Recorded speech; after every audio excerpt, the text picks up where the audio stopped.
انا حابب اتكلم النهارده عن اللقطه بتاعت امام عاشور امام فاركو لما طلع يجيب اهله عشان يتصوروا معاه بعد المباراه، والامن منعه وقفل الباب وهو قاعد يكسر في الباب وفتح الباب وضرب الامن وشتم الامن ودخل اهله يتصوروا معاه بالعافيه. انا مشكلتي مش مع امام عاشور، انا مشكلتي مع الاعلام الفاسد الفاجر اللي هو بوشين. ساعه اللقطه برضه بتاعت شيكابالا سنه 22 21 لما الزمالك خد الدوري وشيكابالا طلع يجيب اهله عشان يتصوروا معاه في الملعب والامن منعه، وساعتها برضه عمل نفس اللي عمله امام عاشور. ساعتها اتحاد الكوره والرابطه وقفوا شيكابالا وقعوا عليه غرامات، والاعلام كله كان ضد شيكابالا، لكن المره دي الاعلام كله مع امام عاشور. انا عاوز اعرف الاعلام المحايد اللي هو بيقول احنا محايدين زي الاستاذ سيف زاهر بيقول لك انا محايد ومع الكل وبتكلم عن كل الانديه سواسيه، وانا مش في ظهر اي نادي، انا مع كل الانديه في الدوري. لكن لا يا باشا، انت عامل سبورت على نادي الزمالك وبتطلع كل مشاكله وضد نادي الزمالك، لكن انت في ظهر النادي الاهلي ومنحاز للنادي الاهلي.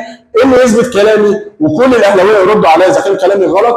الفيديو ده اللي هنتفرج عليه دلوقتي يثبت كلامي ان الاستاذ سيف زاهر مع امام عاشور وكان ضد شيكابالا. لما نشوف بقى اتحاد الكوره والرابطه هيعملوا ايه مع امام عاشور بعد الواقعه دي، تعالوا مع بعض نتفرج على الفيديو. ما عنديش خلفيه عن الكواليس عشان ما اقعدش اجتهد كتير وعمل وسوى، بس لازم شيكابالا يحط في دماغه ان دي مش وظيفتك، ولا حاجه من الحاجات دي وظيفتك، ولا المكان ده ان انت تكون موجود فيه بتاعك، ولا ان انت تقف تتناقش، ولا انت تقف عند الباب بغض النظر عن التفاصيل اللي حصل، صح غلط، حصل تجاوز، حصل شد، ما حصلش. انا راجل وظيفتي لعيب كوره، ده اللي اتعلمناه وده اللي بنشوفه في كل الانديه. امام عاشور وهو بيكسر الباب، يا ريت كده يعني تجيبوها لنا. والناس طبعا الكاميرا جريت على طول في ثانيه وقامت راحه الحق الحق امام عاشور بص بيكسر الباب بيعمل مش عارف ايه، وكأن امام عاشور ده على طول جاني. هو يا جماعه هو في ايه؟ يعني حتى من عرف الانسانيات، من عرف الانسانيات، انا طلعت يا عم جبت بنتي، هي بنتي دي يعني هتفجر الملعب؟ انا طلعت بنتي يا عم افتح لي الباب وكلمني عادي، ما فيش قصه.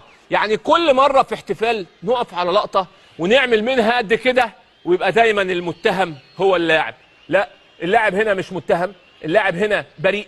حتى الراجل لو دخل ببنته ومش عايزينه حضراتكم يطلع يستلم وبنته في ايديه، يدي بنته لاي حد ويطلع يستلم عادي زي اي حاجه في الدنيا، زي اي مكان في العالم عادي.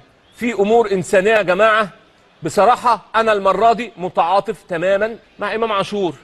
سكت وسديت خشمي، قالوا في العجايب، رديت ودفعت عن حقي، قالوا علي خايب، يلا اتبع الناس ما يجيكش منهم غير النصايب.